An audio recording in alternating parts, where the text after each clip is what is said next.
Hi Andy, welcome to Vijaya's Math Solution channel. In this video I can explain the solutions in the exercise 6.1 and 6th chapter lo unde first exercise solutions andi. So in this exercise exercise 6.1. So what's the first Roman? Find the arithmetic mean of the following. So they want to find out the arithmetic mean. What's the here I am writing the answers only andi. So the given values are 4, 5, 11, 8. Here they want to find out the arithmetic mean. So therefore arithmetic mean is nothing but the average. Average anna arithmetic mean anna same andi. So simply we can say AM is equal to AM is nothing but the arithmetic mean. So what's the formula? Sum of observations by sum of observations. So first we can write the formula andi. Sum of observations by number of observations. Here observations means given information andi, data anamata. Here observations ante ikkada data. Sum of observations. Sum ante మనం ఏం చేయాలి? ఇచ్చిన values మొత్తాన్ని add చేయాలి. So 4 plus 5 plus 11 plus 8 by number of observations. Here how many observations we are having? 1, 2, 3, 4. So sum of observations by number of observation. AM అంటే arithmetic mean అండి. So ఇక్కడ మనం పక్కన వేసుకొని యాడ్ చేద్దాం. 4, 5, 11, 8. 4 plus 5 9 plus 1 10 plus 8 18. So 28. So you are getting the sum of observations is 28. By how many observations you are having? 4. 4 divides 28 how many times? In the 4 table we are having 7 times. So 4 ones, 4 sevens. So that is equal to 7. Here we have to observe one thing అండి. Average అనేది మీకు ఇచ్చిన వాల్యూస్లో ఉండొచ్చు ఉండకపోవచ్చు. Next ఖచ్చితంగా average value ఎలా ఉంటుంది అంటే లీస్ట్ వన్కి హైయెస్ట్ వన్కి మధ్యలో ఉంటుందండి. Here the observations are 4, 5, 11, 8. Least value is 4, highest value is 11. So మీకు ఇక్కడ వచ్చుండే యావరేజ్ వాల్యూ 7. సో యావరేజ్ అనేది ఎప్పుడు ఆ ఉండే అబ్జర్వేషన్స్లో హైయెస్ట్ వన్కి లీస్ట్ వన్కి మధ్యలో ఉంటుంది. అంటే ఎక్కువగా ఉండే అబ్జర్వేషన్కి తక్కువగా ఉండే అబ్జర్వేషన్కి మధ్యలో ఉంటుంది. సో మీరు ఫైండ్ అవుట్ చేసిన యావరేజ్ వాల్యూ అనేది మీకు ఉండే అబ్జర్వేషన్స్లో ఉండొచ్చు ఉండకపోవచ్చు.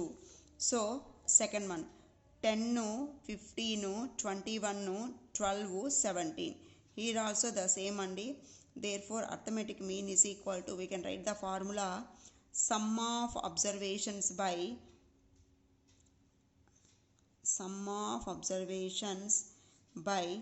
number of observations. Simply we are writing like this andi. Number of observations. So we can add all the observations. 10 plus 15 plus 21 plus 12 plus 17 by total how many observations we are using here? 1, 2, 3, 4, 5. So 5 observations. మీకు addition ఇంకా కొంచెం ఈజీగా చెప్తాను చూడండి. ఇక్కడ పక్కన వేసుకుని అయినా యాడ్ చేయొచ్చు, లేదు ఇలాగా షార్ట్లో కూడా వేయించండి. వన్స్ ప్లేస్లో ఉండేవంతా ఫస్ట్ యాడ్ చేసుకోండి. 7 plus 2 9 plus 1 10 plus 5 15. So tense ప్లేస్లో 1 వస్తుంది. 1 plus 1 2 3 4 5 6 7. సో 75/5. లేదు మాకు ఇక్కడ ఇలాగ కన్ఫ్యూషన్గా ఉంది అంటే పక్కన వేసుకొని అయినా యాడ్ చేయొచ్చండి. లేదు వన్స్ ప్లేస్లో యాడ్ చేసుకొని అయినా వేయచ్చండి.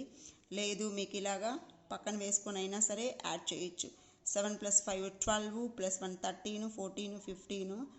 సో 1 plus 1 2 3 4 5 6 7 ఇలా అయినా వేసేయచ్చండి. So here the ones place value is 5. So 75 should be cancelled by the 5 table. 5 ones are 5, 2 ఉంటుంది 25, 5 5s are 25. So here arithmetic mean is equal to 15. Here we have to observe one thing. మీకు వచ్చిన arithmetic mean అనేది ఇచ్చిన అబ్జర్వేషన్స్లో ఉంది. ఇందాకే మనం చెప్పుకున్నాం కదా, ఉండొచ్చు ఉండకపోవచ్చు. Next third problem. Here we are having the fractions అండి. 1/4, 1/2, 3/4, 3/2, 5/4. No problem whether the given values are individual values, that means pure values or fractions, we are having the same andi. Therefore arithmetic mean is equal to sum of observations by number of observations. We can write the formula, then it will be noted sum of observations by number of observations, sum of observations by number of observations. ఇలా మనం formula రాస్తూ ఉన్నామంటే మనకు ఆటోమేటిక్గా noted అయిపోతుందండి. So sum of observations means here the observations are fractions. So we can add all the fractions 1/4 plus 1/2 plus 3/4 plus 3/2 plus 5/4 by how many observations we are having? 1 2 3 4 5. 1 2 3 4 5. So 5 observations we are having here. ఇక్కడ కొంచెం చూడండి, ఈ fractions మనం ఇక్కడ వేసుకొని add చేస్తే process long అయిపోతుంది కాబట్టి ఈ ఫ్రాక్షన్స్ మట్టుకే పక్కన వేసుకొని యాడ్ చేద్దాం. So 1/4 plus 1/2 plus 3/4 plus 3/2 plus 5/4. So first we can add all these fractions and here we can observe one thing in the denominators of the fractions. All are 4 2 అంటే ఇప్పుడు చూడండి, ఎప్పుడైనా మీకు ఎల్సిఎం ఫైండ్ అవుట్ చేయాలి అంటే బ్లైండ్గా మనము division మెథడ్కి వెళ్ళాల్సిన అవసరం లేదండి. Search the relation between the denominators. అంటే ఇచ్చిన డినామినేటర్స్లో ఏమన్నా రిలేషన్ ఉందేమో చూడండి. 4 is the multiple of 2. So 4 is the multiple of 2. 4 is the multiple of 4. ఇప్పుడు మీకు ఈ మొత్తానికి ఎల్సిఎం ఎంత అవుతుంది అంటే 4 అవుతుంది. ఎలాగా అంటే మీకుండే డినామినేటర్స్ అన్నీ 4 2 ఉంది. So 4 is the multiple. ఇక్కడ ఉండే వాటిలన్నిటిలోకి 4 పెద్దది, 2 యొక్క మల్టిపుల్ 4 కాబట్టి ఆ మల్టిపులే ఎల్సిఎం అవుతుంది. లేదు మీకు ఇది కన్ఫ్యూజన్గా ఉంది అనిపిస్తే మామూలుగా డివిజన్ వేసుకొని అయినా చూసుకోవచ్చండి. సో అప్పుడు కూడా మీకు ఎంత వస్తుంది ఎల్సిఎం అంటే 4. మామూలు డివిజన్ ఎలా వేస్తాము? So 4 2 4 2 4. These all will come in 2 tables. So 2 2s 2 1s 2 2s 2 1s 2 2s. Again it will come in 2 table. So ఇలా అయినా వేయచ్చండి. ఇలా డివిజన్ మెథడ్లో ఎల్సిఎం వేసినా ఓకే, కానీ సాధ్యమైనంత వరకు మన క్యాలిక్యులేషన్ ఫాస్ట్గా రావాలి అంటే better to use the short methods అండి. So LCM is 4. Next we can check each denominator divides the LCM how many times. So ప్రతి డినామినేటర్ LCMని ఎన్ని టైమ్స్ డివిజన్ చేస్తుందో చెక్ చేద్దాం. 4 divides 4 1 times కాబట్టి 1 into 1 1 plus 2 divides 4 how many times 2 times కాబట్టి 2 into 1 2. 4 divides 4 1 time 1 into 3 3 plus 2 divides 4 how many times 2 times. So 2 3s are 6. 4 divides 4 1 time 1 into 5 5. Then so no change in the denominator. 1 plus 2 3 plus 3 6 plus 6 12 plus 5 17. So you are getting the result is 17/4. So ఇక్కడికి continuation చూడండి, దీని continuation. ఈ fraction మొత్తాన్ని add చేస్తే మనకి ఎంత result వచ్చింది? 17/4. Already డినామినేటర్లో we are having the value is 5. So that is equal to 17. This 4 is in the denominator, the 5 also in the denominator. So denominators should be multiplied. So that is equal to 17/5 4s are 20. So what's the LCM of this one? What's the arithmetic mean of this one is 17/20. Next come to the fourth problem. So see the problem in your textbook and we are having the solution only here. So amounts donated by 8 students to Nivar cyclone affected people are 300 rupees, 450, 700 rupees, 650, 400 rupees, 750, 900 and 850 rupees. Then find the arithmetic mean of the amounts donated. So here what's the step we can write? Amounts donated. So amounts donated by 8 students. 8 students to Nivar cyclone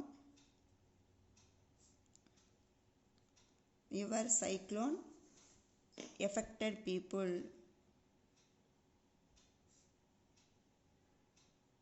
Is equal to, so we are having the amounts are like this and 300 rupees, 450 rupees, 700 rupees. Next 650 rupees, 400 rupees, 750 rupees. Next 900 rupees and 850 rupees. So these are the amounts donated by 8 students to the cyclone. So therefore we are writing the answer only and here. So therefore arithmetic mean of amounts donated annadu. Therefore arithmetic mean of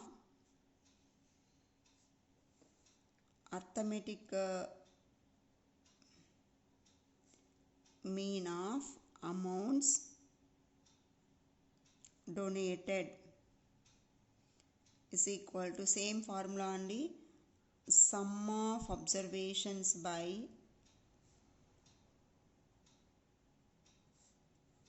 number of observations. So sum of observations by number of observations. Sum of observations means we can add all the values.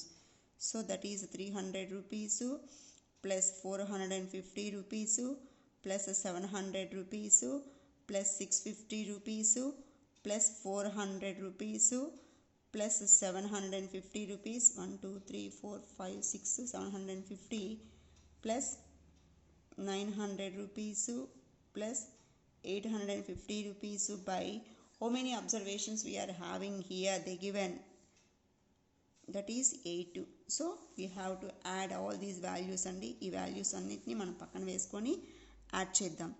300 450 rupees 700 rupees 650 400 750 900 850. మళ్ళీ ఇంకోసారి check చేసుకోండి మీకు అన్ని 8 వచ్చాయో లేదో. 1 2 3 4 5 6 7 8. So we have to add అండి 0 1 2 3 4 4 5s are 20, 8 plus 2 10 plus 9 19 plus 7 26 plus 4 30 plus 6 36 plus 7 43 plus 4 47 plus 3 50 అండి. అంటే మొత్తం ఎంత వచ్చింది అంటే 5000 రూపీస్ వచ్చింది. So 5000 rupees by 8. So here last 3 zeros you are having. So what's the divisibility condition for 8? మనకి ఎక్కడ వీలుంటే అక్కడ డివిజిబిలిటీ కండిషన్స్ని రీకాల్ చేద్దామండి. అప్పుడు అవి మనకి బాగా గుర్తుండిపోతాయి. సో 8కి డివిజిబిలిటీ కండిషన్ ఏంటి అంటే మనకి లాస్ట్ 3 ప్లేసెస్ జీరోస్ ఉంటే అది 8తో డివిజిబుల్ అవుతుందండి. అంటే ఇది ఖచ్చితంగా 8తో డివిజిబుల్ అవుతుంది. కాబట్టి మనం పక్కన వేసి చూసుకుందాము, ఈజీగా ఉంటుంది. క్యాన్సిలేషన్ మీకు కష్టంగా ఉంది అంటే పక్కన డివిజన్ వేసి చూసుకోవచ్చండి. 8 6 are 48 2 0 8 2s are 16 4 0 8 5s are 40. So what's the value? 8 1s 8 6 25s. So what's the average amount is here? 625 అండి. So without doing the division అంటే మనం డివిజన్ చేయకుండానే మనం గెస్ చేయొచ్చండి ఇది 8తో డివిజిబుల్ అవుతుందా కాదా. So the divisibility condition for 8 is lost 3 places we want 3 zeros. అప్పుడు మనకి అది ఖచ్చితంగా 8తో డివిజిబుల్ అవుతుంది. నెక్స్ట్ నెక్స్ట్ ప్రాబ్లం చూడండి. సో యాక్చువల్గా ఇది ఇది సెకండ్ ప్రాబ్లము. ఇందాక ఆ రోమన్ కంటిన్యూషన్ వచ్చిన దానివల్ల అయిపోయింది. నెక్స్ట్ థర్డ్ ప్రాబ్లం అండి. సో ఇది థర్డ్ ప్రాబ్లం. ఇప్పుడు మనం చేసింది second step problem second. So this is second step problem. Next we are coming to the third step problem. The number of passengers who travelled in APSRTC bus from Eluru to Rangapuram in 5 trips in a day are like this అండి. What is the average number of passengers travelled per the trip అన్నాడు. So what's the step? The number of passengers travelled. So answer I am writing అండి. The number of, simply we can write as like this అండి. The number of passengers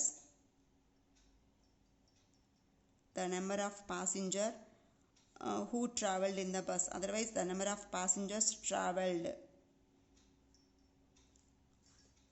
So like this is equal to ఎలాగా travel చేశారు 35 42 28 41 44. Therefore average number of passengers travelled per trip. ఇక్కడ యాక్చువల్గా the number of passengers travelled in 5 trips అండి, in 5 trips. So therefore the number of passengers, therefore ఇక్కడ మనం find out చేసేది అంటే ఏంది అంటే యావరేజ్ అండి. So therefore yes we are writing like this అండి. therefore the average number of passengers,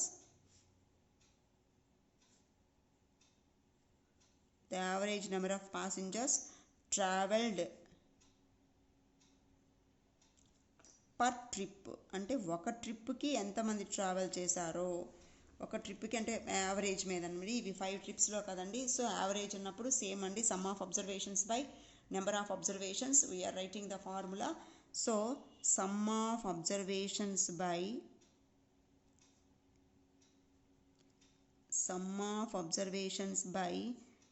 number of observations.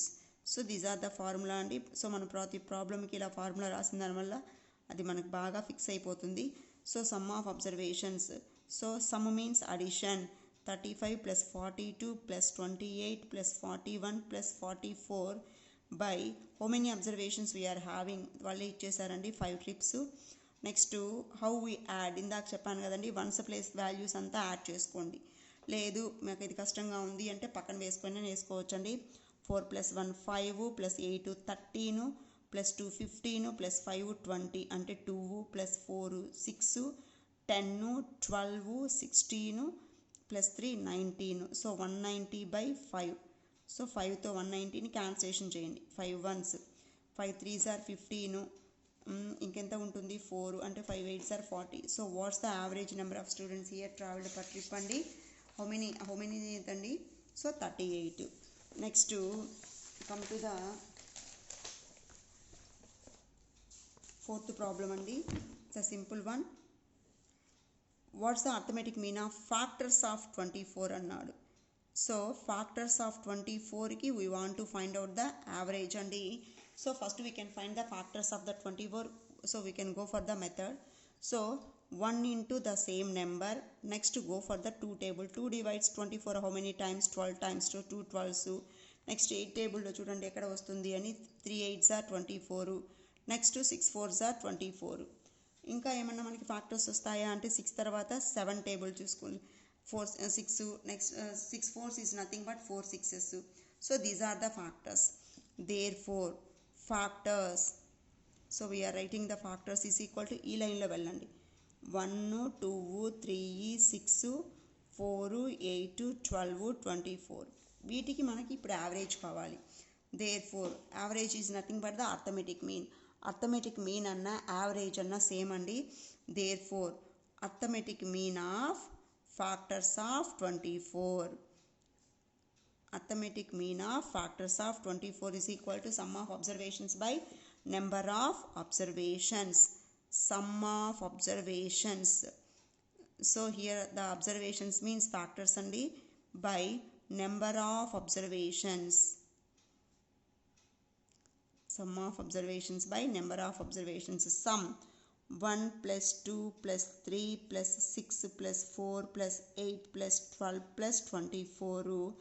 By how many observations we are having? 1 2 3 4 5 6 7 8. So how many observations we are having? 8 observations. So మనం add చేద్దామండి. 1 plus 2 3 plus 3 6 plus 6 12 12 plus 8 20 plus 4 24 అండి. 24 plus 24 48 plus 12. So 48 plus 12 we are getting the total value is 60. So 60/8. So 60/8 అన్నప్పుడు మనకి మనం మామూలుగా division అయినా వేయచ్చండి, లేదా cancellation వేసేసి మిగిలిన దాన్ని డివిజన్ చేయొచ్చు, లేదా డైరెక్ట్గా మనం డివిజన్కి వెళ్ళినా నో ప్రాబ్లం అండి. సో డైరెక్ట్గా డివిజన్కి వెళ్తే సో 8తో 16 డివిజన్ చేసేసేయండి. ఎందుకంటే మనకి 8తో ఇది డైరెక్ట్గా క్యాన్సిల్ పోయినా మనకి ఖచ్చితంగా క్యాన్సిలేషన్ కాకుండా ఏదో ఒక ఫ్రాక్షన్ మిగిలిపోతుంది, అప్పుడైనా మనం డివిజన్ చేయాలి. So 8 6 are 48, 8 7s are 56, 4.20, 8 5s are 40. So what's the result is 7.5. Next to come to the last problem in this exercise andi. So what's the last problem here? Find the arithmetic mean of x comma x plus 1 comma x plus 2. So x ki x plus 1 ki x plus 2 ki average find out cheyalandi. So same formula. Therefore arithmetic mean am is equal to sum of observations by